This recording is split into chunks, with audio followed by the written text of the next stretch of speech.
இது ஒரு அமைதியான கிராமம். ஆனால் இந்த இரவு ஒரு சம்பவம் அந்த அமைதியை சிதறடிக்கப் போகிறது. வாங்க அது என்னன்னு பார்க்கலாம்.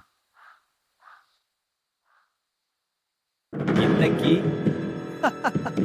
இந்த வீட்ல இருக்கும் நகை பணம் எல்லாம் நாம அபேஸ் பண்ணிட்டு போயிட வேண்டியதுதான்.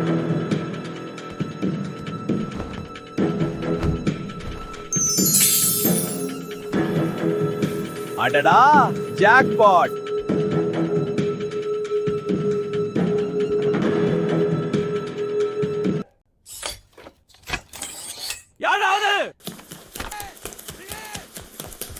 பயம் அவனை வேகமாக ஓட வைத்தது. ஆனால் தப்பிக்க ஒரு இடம் தேவை.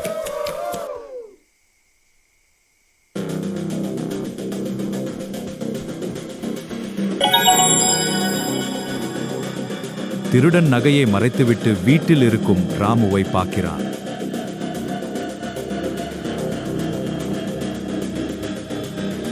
இன்னைக்கு தப்பிக்கணும்னா நம்ம வேலையை காட்ட வேண்டியதுதான். ராம அண்ணா, கொஞ்சம் வெளியில வாங்க அண்ணா ப்ளீஸ்.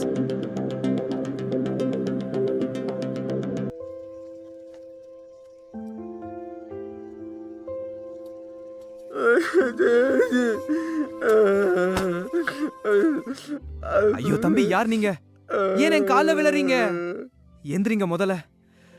ராம அண்ணா, நீங்க தான் என்ன காப்பாத்தணும் ப்ளீஸ். காப்பாத்தணுமா? என்னாச்சு முதல்ல பொறுமையா சொல்லுங்க.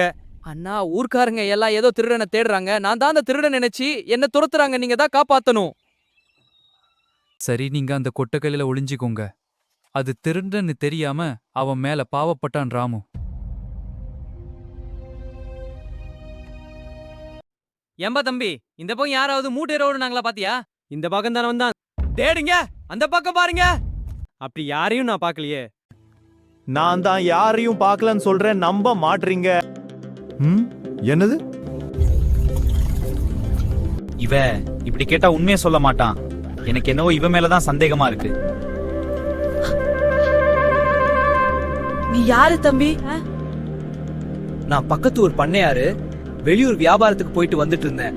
அப்போ இவ ஏதோ மூட்டையை ஒளிச்சு வைக்கிறத பார்த்தேன். நீங்களே அந்த மாட்டுக்கு பின்னாடி பாருங்க.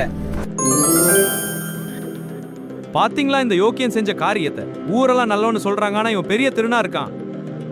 இல்ல இவன் போய் சொல்றான். அடப்பாவி, நீ செஞ்ச தப்ப என் மேல போட பாக்குறியா? உனக்கு உதவி செய்ய நினைச்சா என்ன மாட்டி விடியா துரோகி? ஓ, நீ தப்பிக்க போய் கூட சொல்லுறியா? அடுத்து என்ன? இந்த ஊர்க்காரங்க தான் இதை இங்க கொண்டு வந்து வச்சாங்கன்னு சொல்லுவியா? திருட்டு பையில, இவனை சும்மா விட கூடாது. ஐயா, எல்லாரும் என்ன நம்புங்க, இவன் தான் திருட, என்ன மாட்டி விட பாக்குறான். இதெல்லாம் சரியா வராதுங்க. வாங்க நாம நம்ம குரு ஐயா கிட்ட நியாயத்தை கேட்போம். அவர்தான் இதுக்கு சரியான ஆள். ஆமா, அதுதான் சரி. அவரால தான் இதுக்கு தீர்ப்பு சொல்ல முடியும். எல்லாரும் அந்த ஊர் தலைவரான குரு ஐயா கிட்ட பஞ்சாயத்துக்கு வந்தாங்க. எல்லாருக்கும் வணக்கம். என்ன இன்னைக்கு பஞ்சாயத்து? ஐயா, நேத்து நம்ம அம்பானி ஐயா வீட்டுல திருடு போச்சிங்க. இந்த 2 பேரும் தான் அங்க இருந்தாங்க. கேட்டா நான் இல்ல அவன்னு சொல்றாங்க.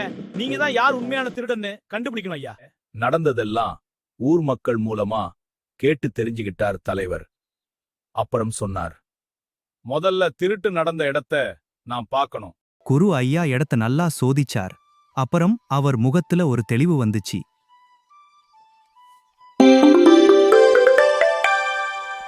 திருடன் யாருன்னு சொல்றதுக்கு முன்னாடி நான் இந்த பஞ்சாயத்துல கத்துக்கிட்ட பாடம் சொல்றேன். யாரு என்ன எப்படிப்பட்டவங்கன்னு தெரியாம நாம ஒருத்தருக்கு உதவி செஞ்சா அதுல நாம தான் போய் மாட்டிக்குவோம்.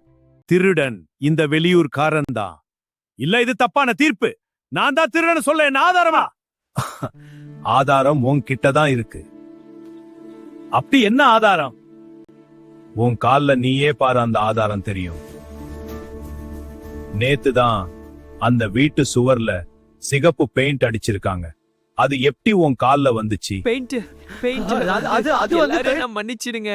இவனை அடிங்க, எல்லாரையும் ஏமாத்த பார்த்தா பாவம் ராம மேல சந்தேகப்படும்படியா செஞ்சுட்டான். இவனை போலீஸ் கிட்ட ஒப்படைங்க. எப்பவும் நாம தண்டனை கொடுக்க கூடாது. ராமு, பாத்தியா, நீ உதவின்னு நினைச்சு செஞ்ச உனக்கு உதவி கிடைச்சிருக்கும். நன்றி குரு ஐயா.